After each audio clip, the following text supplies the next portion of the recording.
ครับสบายดีพี่น้องปงป่ายอายใส่ยิงกล่าวทักทายสบายดีพี่น้องไปทางฝั่งซ้ายสปปลาวพี่น้องทางโซนยุโรปและก็พี่น้องประเทศไทยบ้านเฮาเนาะพี่น้องเนาะทักทายสบายดีพี่น้อง FC นะครับทางผู้ใหม่และกับผู้เก่า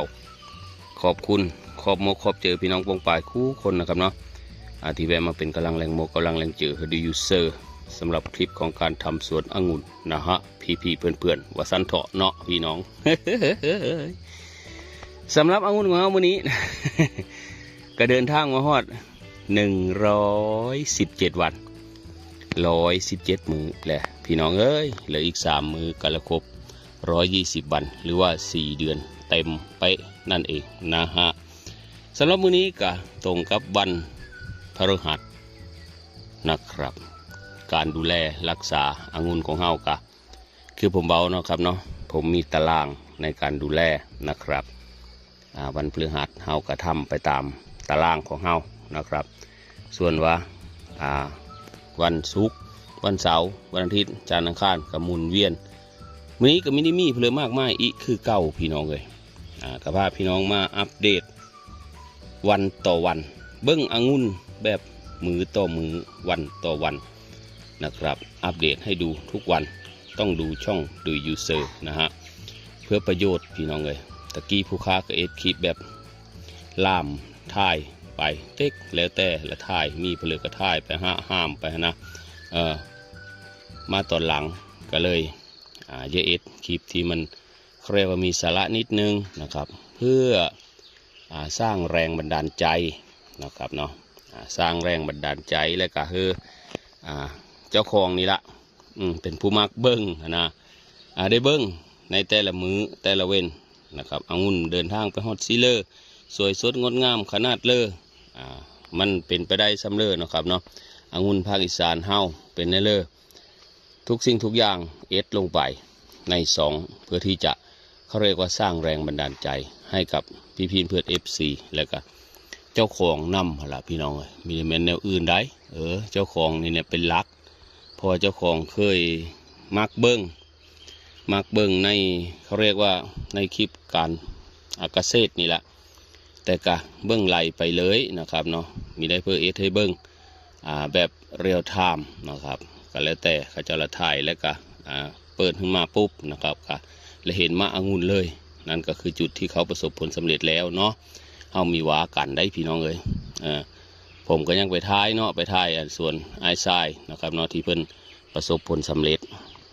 ไปท้าย2 คลิปมั้งเนาะมือเลยสิไปตัดผมยังละเพิ่นยังมีโทรมาบอกนะครับเนาะแต่เพิ่นเปิดสวนแล้วแหละตั้งแต่วันที่12พี่น้องเห็นอีกเลยนี่ตะบงนอนนะครับนอนกินใบหรือว่าบ้านตะลุยหองตะบงนะพี่น้องนี่เห็นบอกกองโฟกัสอยู่นะไม่เราเฮามาทำการกัดกินแบบสบายใจเสิร์ฟได้พี่น้องเลยบีโพละวะพระโอนนี่เห็นบ่นั่นเนี่ยคอยบีโพเราได้นะครับเพราะว่าเฮาไม่ได้ซีดยาพี่น้องผมต้องอันจุดนี้นะครับเนาะจุดนี้มันเป็นจุดสำคัญเลยพี่น้องเลยนะครับเนาะในการที่เฮาละพ้นหรือว่าฉีดยาฆ่าแมลงเฮาผัดยานนะ นะครับคำว่าย่านก็คือเจ้าของอันปลูกไว้กินเองเก็บกินเองนะพี่น้องสำคัญก็คือว่าเฮากินเองแล้วเฮาก็เหลือเฮาจังละมันเยอะเกินเฮาจังละแบ่งพี่น้องกินถ้าว่าอันเขาว่าเฮาซื้อสารเคมีแบบนี้ในละมาหาปราบถ้ามันหลายเกินไปก็สงสัยเราได้ใสเนาะแต่กันอันนี้ก็คือว่าเฮาดูแลก็คือการกลางคืนเฮาก็ไตได้กลางคืนเฮาก็เฮามาการมาหามาบีบเอาหน้าว่าไงก็ดีมีเยอะมีสารเคมีมากมายในสวนองุ่นเฮานะครับถึงแม้ว่ามันละมีบ้างเล็กๆน้อยๆก็คือศัตรูเขาเนี่ยมีบ้างเล็กๆน้อยๆแต่กะมิถึงว่าเรามาทำลายสวงมันเป็นเม็ดเป็นหน่วยก็อีรอบหนึ่งเด้อพี่น้องเด้ออันนี้ผมก็ยังมีได้หอดมือนั้นเนาะแต่ว่าในการดูแลเฮากะทั้งไตทั้งเยื่งหากลางคืนก็เอาโมเบสทำมาไตนะครับเนาะ บางอันนี้มันกัดไปแต่หึงแล้วเนี่ยยอดกระดันเฮานะครับก็มีเป็นเพราะว่าเฮาละตัดอยู่แล้วนะครับเนาะเฮาละตัดอยู่แล้ว4 เดือน 5 เดือน 6 เดือน 7 เดือนไปก็จังหวะอีรอบหนึ่งเนาะพี่น้องเนาะอยู่ในสวงสะสมอาหารก็จังหวะอีรอบหนึ่งแต่ว่าตอนนี้ก็คืออัปเดตให้พี่น้องได้เห็นได้เบิ่งได้ชมนะครับเนาะว่ามันมีศัตรูอยู่นะแต่ว่าเฮาไม่ได้ใส่ยาไม่ได้ใส่สารเคมีเฮาย้างเฮามาบีบเอาเนาะครับไม่ได้ใช้ยาไล่แมลงหรือว่าฆ่าแมลงหรือว่าศัตรูพืชนั่นแหละเนาะเป็นบงเป็นนอนพวกนี้เห็นประจำพี่น้องเลยเนาะเห็นประจำแมงอีนูนพวกนี้เห็นประจำแต่ก็มีเป็นในความรู้สึกของเฮาคือว่ามีเป็นเพราะว่าช่วงนี้มันเป็นช่วงเลี้ยงลำต้นเลี้ยงก้านใบเลี้ยงกิ่งแขนงเนาะครับยังมีแม้นสูงเอาผลผลิตเนาะเพราะว่าในการพุ่นเนาะหลังจากที่เฮาพุ่นแล้วผมตามที่ผมเบิ่งในคลิปเนาะตามผู้ที่ผมได้ศึกษามานะครับเนาะ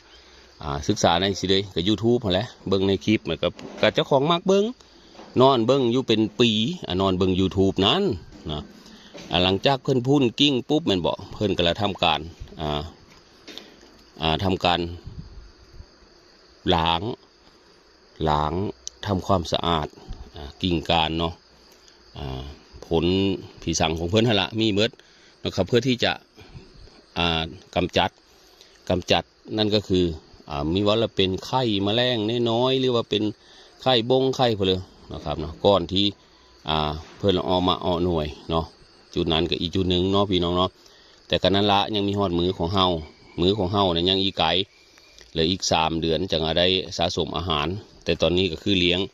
แต่ปุ๋ยนะครับเนาะว่าพื้นปุ๋ยผมก็ยังใส่สูตรเสมอคือเก้าพี่น้องเลยผมไม่ได้ใช้สูตรอื่นนะครับเนาะปุ๋ยผมก็ยังใช้3 ตัวเหมือนเดิมไม่ได้ใช้สูตรอื่นเลยพี่น้องเลยเสื้อแต่15อย่างนี้เสื้ออาทิตย์ละซองเธอเสื้ออาทิตย์ละซองเธอเสื้ออยู่นี่แหละส่วนว่าเจ้าละใหญ่ไปก็นี้หรือมีใหญ่เขาก็มีหูจักเขาก็ซื้อปุ๋ยตามนี้สูตรนะครับ3 ตัวหมุนเวียนอยู่นี่แหละพี่น้องอาทิตย์ละ2 ครั้งอยู่นี่แต่ว่าซื้อกระยอมอะไรพี่น้องเลยเอาว่าตามตรงได้ผมซื้อบ่อยแต่ผมซื้อยอมได้อย่าว่าได้ยินอีตาดุยว้าวเลยซื้ออาทิตย์ละ2 เถอหรือถือเอานอกได้องุ่นจะนอกแล้วมาจมเฮ้ยตาดุยมีได้พี่น้องเลย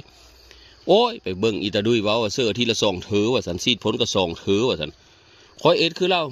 นอกองุ่นคอยเซ็ตมากองดองมันก็มีแมนได้เนาะพี่น้องเนาะใช้ที่แต่ใช้น้อยผมเลยเน้นแบบนี้ได้พี่น้องเลยผมใส่น้อยได้มีแม้นว่าผมถือเอาจนพอแห้งมีแม้นได้เอาสิเต็มกำก็เรียบร้อยเลยเนาะ เงาละกำเดี๋ยวคำไปฟังอีตาดุยมาไปเบิ่ง2 อีตาดุยแล้วว่าถือรถอาทิตย์ละ2 เถอแล้วเขาก็ถือคือกันกับเราเว้าแล้วองุ่นก็คือตายบอกของเราคืองามนะมันเป็นแบบนี้ฮะนะพี่น้องยานได้พี่น้องซื้อน้อยๆครับแต่ซื้อบ่อยๆเด้อพี่น้องเด้อคอยศึกษาคอยเรียนรู้ไปแหละพี่น้องซ้ำผงสลดนะว่าง่ายๆรถเอาจอกเสือเอาโอ้ยพี่น้อง8 นาทีเลยได้พี่น้องเอาแล้วพี่น้องสำหรับคลิปนี้กะย่าวมาพอตุมาพาควรเนาะโอ้ยเบาแวะข้าวเดียว8 นาทีเลยเนาะพี่น้องเนาะเอาแล้วพี่น้องสำหรับคลิปนี้กะขอบคุณความโมขอบเจอพี่น้องปองป่ายคู่คนเลยครับเด้อที่แบบมาเป็นกำลังแรงโมกำลังแรงเจอดูยูเซอร์นะครับเนาะมาเบิ่งคลิปอีตาดูอีปุมาองุ่นสำหรับคลิปนี้ก็ย่ามาพ่อสมมาพาควรเนาะผู้ค้าขออนุญาตบัตรคำเด้อขออนุญาตจบคลิปลงซ้ำนี้ก่อนจบขอพี่น้องปองป่ายคู่คนเนาะอยู่ดีมีแห้งกินข้าวแซ่บนอนหลับความเจ็บมีอะไรความใครมีเฮมีคุณพระรักษาเทวดาคุ้มครองหาเงินได้มันหมานกันคู่คนเนาะพี่น้องเนาะขอบคุณมากมายบ๊ายบายครับผมพบกันใหม่คลิปหน้าครับพี่น้อง